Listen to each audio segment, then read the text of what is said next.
Hello, St. Peter's. Welcome back to week 11 of our school year library time series. Week 11, can you believe it? It is the week before Thanksgiving, so we are still going to be talking about books that show us things we could be thankful for.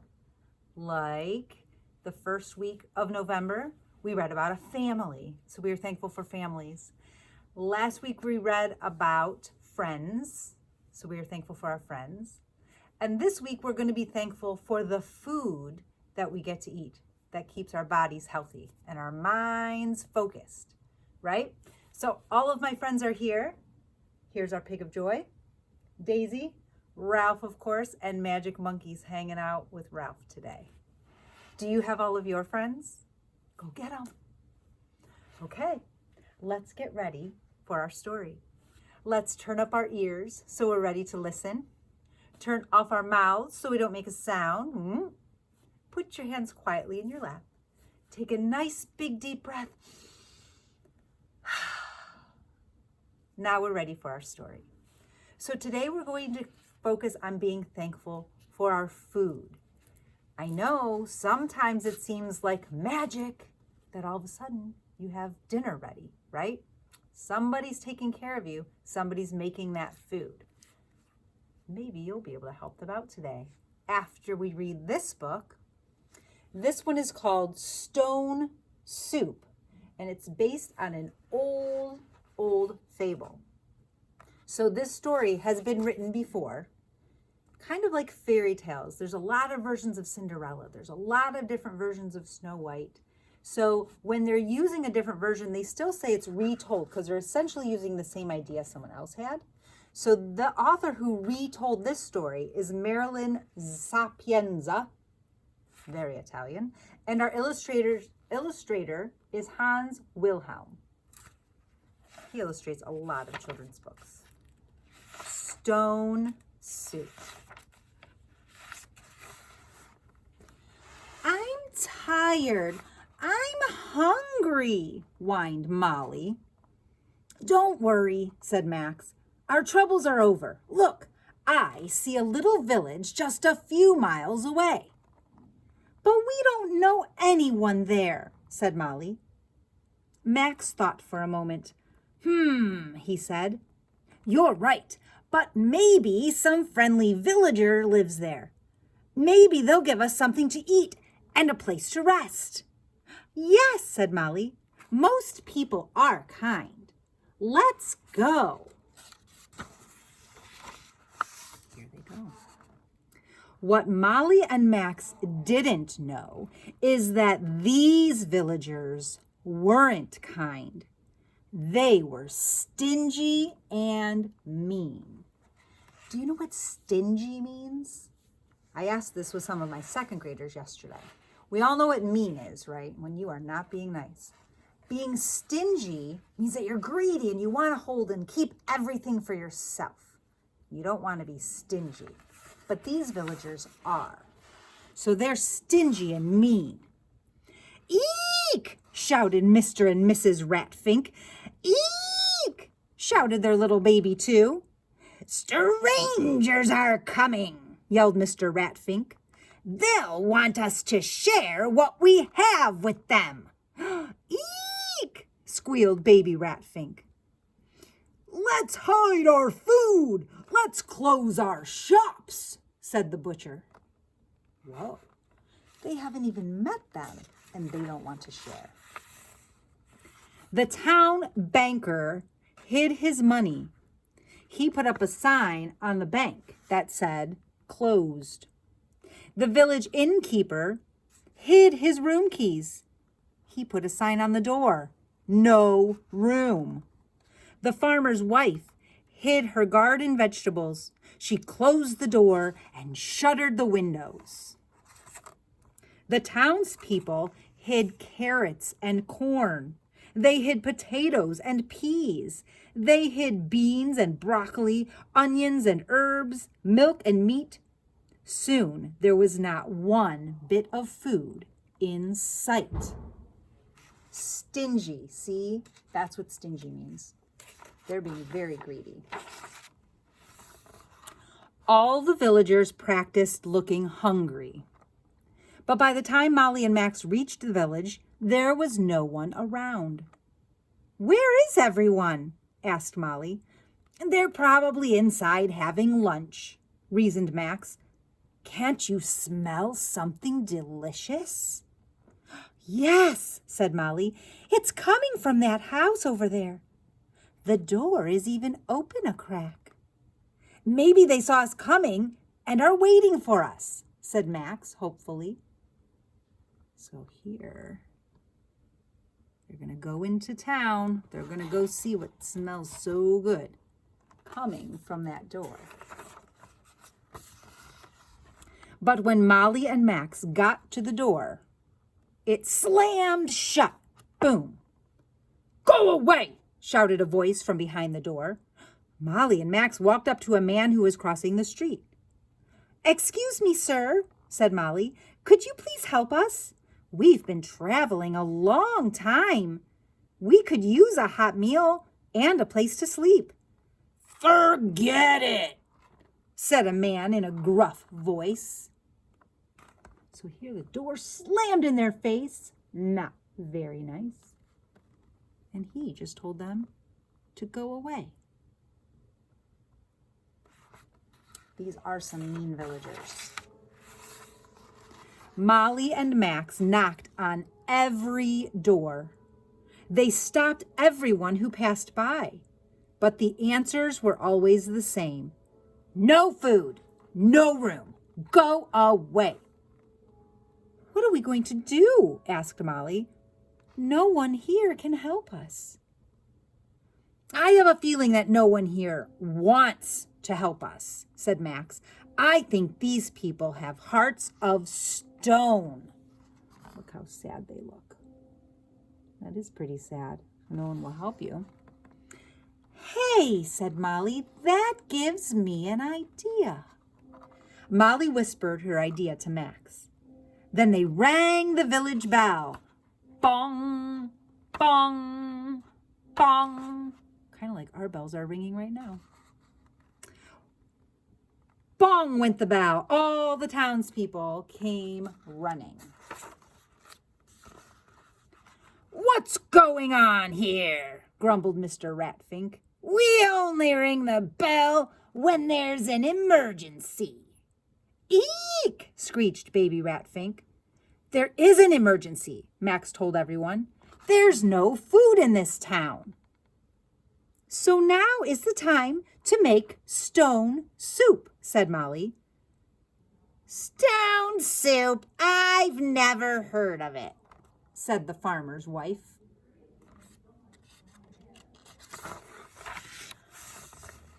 "Of course you haven't heard of it," said Molly. "It's a secret recipe." "But we'll share the recipe with you just the same," said Max. "Then we'll all have something to eat, and none of us will be hungry." "Well," said the villagers impatiently. "What do we need first?" Molly answered. "Heat some water in a pot." There's the water. Suddenly the villagers are curious, aren't they? When that was done, the villagers said, "What's next?" Max answered, "Add some stones you scrubbed a lot." Now the townspeople were really curious. Surely this was the strangest recipe they had ever heard. Some stones? Interesting. They waited while Molly dipped her spoon into the steaming pot. They watched while she tasted the soup. She said, "Stone soup is very good. Plain. But it would taste even better if we could make the fancy kind." "How do we do that?" asked the mayor. "Sprinkle pepper, salt, and herbs," said Molly. "Let it boil undisturbed." Do you see what's going on here? So they didn't have anything to make soup with. They just added some stones. Now she's saying, well, it's good, but it could be better with some other things that the villagers originally said they didn't have. Do you think they have them now? Let's find out. I have those things, said the mayor's wife. I'll be right back. She hurried back with her pocket full of herbs and spices. Oh, thank you, said Molly as she added the seasonings to the soup. What's next? Asked the mayor's wife. Drop in carrots, onions too.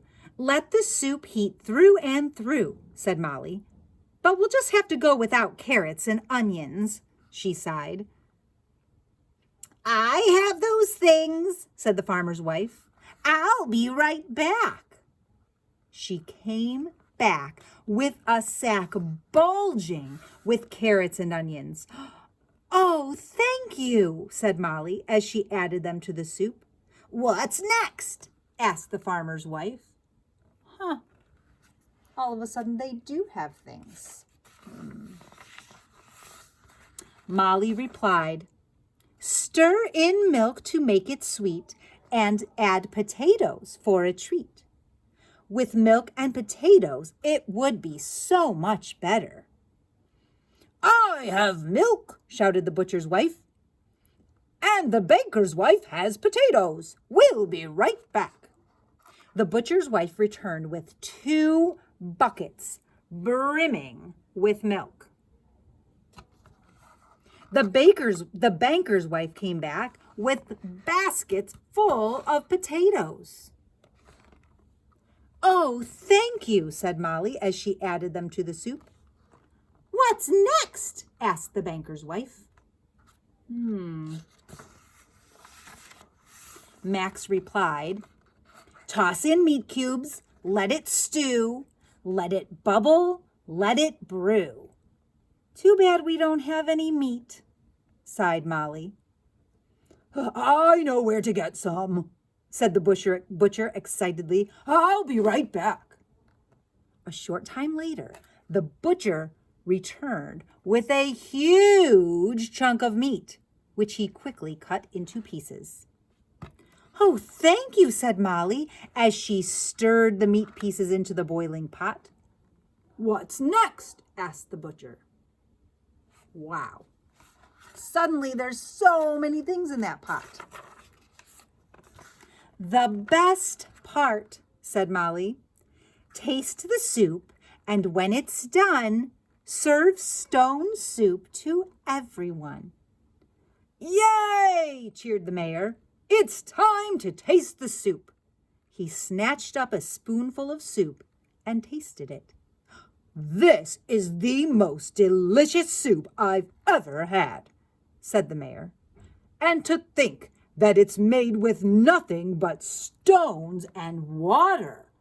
Amazing! Is that really what it's made of? They don't even realize it. It's time to serve the stone soup, announced the mayor. But the townspeople had more than just soup. They also had fruit and bread, salad and cider, cakes and pies. They ate and laughed and danced long into the night. And when the feast was over, the innkeeper asked Molly and Max to stay in his finest room. Suddenly they're having some fun. The next morning, everyone waved goodbye to Molly and Max. How can we thank you for the secret recipe, they called. Share stone soup with everyone, sang the travelers. And here's the stone soup recipe. We'll read it one more time. Recipe for stone soup. Heat some water in a pot. Add some stones you've scrubbed a lot because they need to be clean. Sprinkle pepper, salt, and herbs. Let it boil undisturbed. Drop in carrots, onions too. Let the soup heat through and through. Stir in milk to make it sweet. Add potatoes for a treat. Toss in meat cubes, let it stew, let it bubble, let it brew. Taste the soup, and when it's done, share stone soup with everyone. And that's just what they did, isn't it? Now, this is a very clever story because these two, Max and Molly, the travelers, had no food. And the people of the town didn't seem to want to help them, did they? So they had to get very clever. Now, since they're travelers, all they have is what's around them. So they found some stones on the ground, washed them up real well, and said, well, we can make soup out of this. We just need some water. So then as they mentioned, oh, wouldn't it be better with some herbs and salt and pepper? Oh, it would be so great with carrots and onions, but we don't have those. Suddenly, the townspeople got excited, and they wanted to see how this was going to turn out. And everyone contributed. Everyone shared a little bit. So suddenly, they weren't stingy. Suddenly, they were being generous and sharing with everyone, which is the reason why they had such a delicious soup at the end. Because if they didn't have everyone sharing, it would be just water with stones in the bottom. Do you think that would be a good soup? I don't think so. So sometimes when you don't think you have things, I'm even thinking of at home, sometimes you feel like you don't have much food left, but if you look and you put those things together, what an amazing soup you can have. And I love how they turned that town. They even had a fun dinner together and they started dancing. Everyone started talking to each other instead of worrying. When you're stingy, you're always worrying about someone getting your stuff. But if you're willing to share, suddenly, like with my friends, everyone can be a little bit happier and have some fun because you're not worried about things. You're just enjoying the people around you. So my challenge to you, we're not going to do a project today. I want you to see if you can make a recipe with someone in your house. And guess what? It doesn't have to be soup. It doesn't have to be something on the stove. You can make a peanut butter sandwich, right? Maybe you've never helped in the kitchen before. Maybe you can help measure something in the measuring cups. If you work together, you'll create something fantastic. It doesn't have to be fancy. See what you have. Maybe you have 1 carrot. Maybe you have 1 carrot and some peas. If you put those together, put a little butter on them, a delicious treat. So just see what you have and see what you can make from the things that you have. That's what these villagers did. That's what Max and Molly got them to realize. If you share and work together, you can make some delicious things. So we're getting ready for Thanksgiving, and I know your Thanksgiving might look a little different this year, because boy, mine sure does. We're only having Thanksgiving with the people that are in my house already, that are already living there, because we don't want to get sick and we don't want to spread our germs to other people. So that's what we're deciding to do.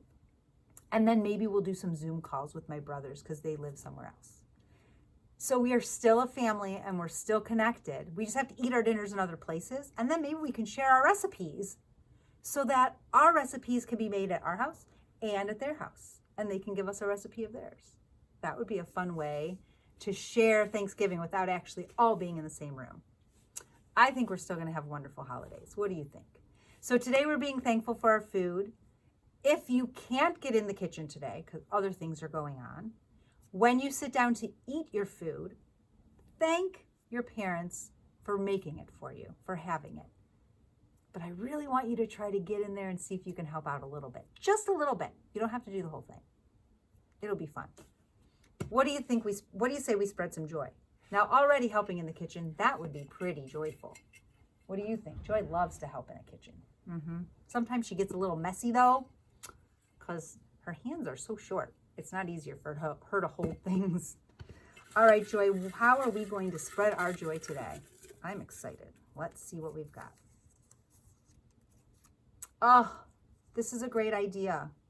My aunt came up with this idea. Send a card to a helper. Now, I know we did this way back at the beginning when we first all had to quarantine and stay at home, and everyone was talking about how amazing the helpers are. Guess what? Those helpers are still helping us, right?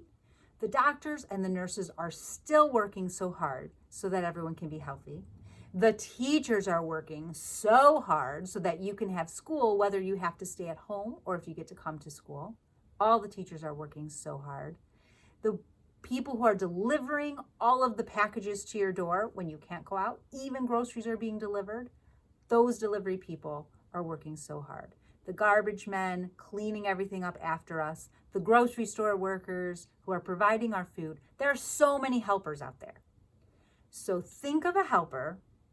Maybe your neighbor has been helping you. Maybe your neighbor helped rake your leaves, pick all your leaves up.